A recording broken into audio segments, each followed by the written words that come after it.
దేశముదురు చిత్రంతో హీరోయిన్ గా ఎంట్రీ ఇస్తూనే బ్లాక్ బస్టర్ హిట్ ని అందుకుంది ముద్దుగుమ్మ హన్సిక.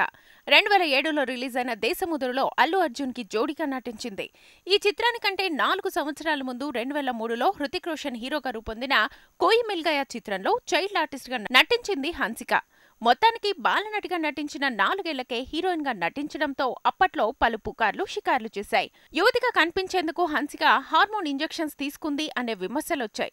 ఆమె కానీ ఆమె కుటుంబ సభ్యులు కానీ అప్పట్లో స్పందించలేదు. ఆ తర్వాత తమిళ, తెలుగు, హిందీ భాషల్లో స్టార్ హీరోయిన్ గా ఓ వెలుగు వెలిగింది హన్సిక. అప్పటి విమర్శలపై తాజాగా ఇప్పుడు స్పందించారు హన్సిక, ఆమె తల్లి. అవన్నీ అబద్ధాలే, కల్పించిన కట్టుకథలే. నేను ఎదగడానికి హార్మోన్స్ ఇంజెక్షన్స్ తీసుకున్నానని రాశారు. అది నిజమైతే ఇప్పటికే తీసుకుంటూ ఉండాలి. పైగా నా తల్లే నాకు ఇంజెక్షన్స్ ఇప్పించిందని రాయడం నాకు ఇంకా బాధ కలిగిస్తోంది అని హన్సిక రియాక్ట్ అయింది. ప్రస్తుతం హన్సిక వివాహిత. పెళ్లైన తర్వాత కూడా సినిమాల్లో నటిస్తోంది. Partner, 105 minutes movies పూర్తయిపోయాయి.